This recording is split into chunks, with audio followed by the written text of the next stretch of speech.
talk a little bit about activist investors. Who are these people, and why is it that sometimes their behavior can be a little destructive? Right.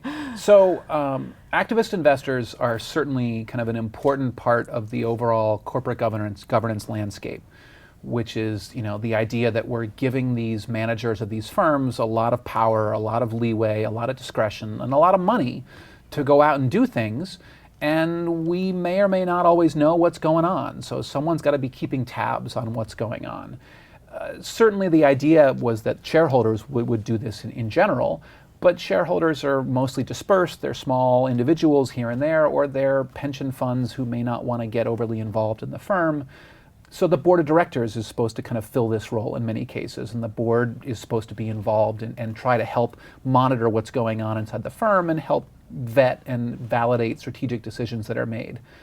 But of course, many times members of the board include other executives in the firm beyond the CEO.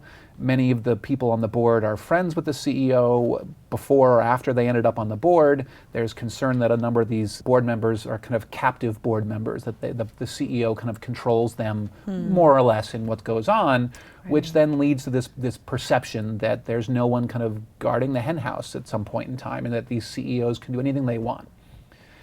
And as a result, we often can think about activist investors as whether they come in from whether they're more individuals like a Carl Icahn, whether they're kind of hedge fund managers, or any other kind of, they can still even be institutional shareholders for pension funds, but who get very actively involved in what's going on, where these activist investors who see what they believe is a company making bad decisions or sitting on cash that they should be returning to shareholders, who will make investments, get involved either directly on the board of directors or at least by owning enough of the firm to kind of merit an audience with the board and with the CEO, who can kind of push for change and push for returning capital or changing the direction of the firm, or whatever they think is typically going on. That's mostly the good view of what activist investors will do. I think what I've seen and what a lot of people talk about when they think about the downsides of activist investor involvement is that typically these activist investors have a relatively limited holding period. They're interested in buying up a number of shares, gaining enough control that they can affect change in the firm, and then selling off at the higher price and moving on to something else. As a result, they typically have pretty short-term expectations and a pretty short-term time horizon for thinking about what's going to be good for the company. And so the real fear is what they're going to do is come in and push for changes and behavior that sacrifices the long term for the short term, because they don't really care in many cases what this firm's stock price is in 5 years. They care what it is right now.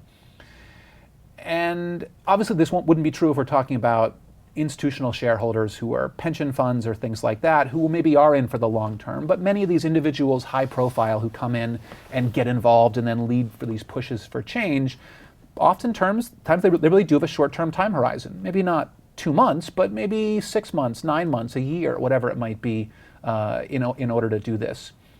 And for many firms, that time horizon doesn't really line up well with the way the firm thinks strategically, because they're thinking about longer-term investments. They want to be thinking about longer-term investments in R&D and things like that. And if your whole goal is to maximize the stock price in the next 6 months, you would never spend a penny on R&D. You would never spend a penny on any of these developmental things. It would be just cutting as much cost as you can, generate kind of if you do it too openly, then the market will react negatively. But if there's ways to try and cut back in ways that generates better cash flow, that can look good from the short term, but it won't always look good long term for the firm.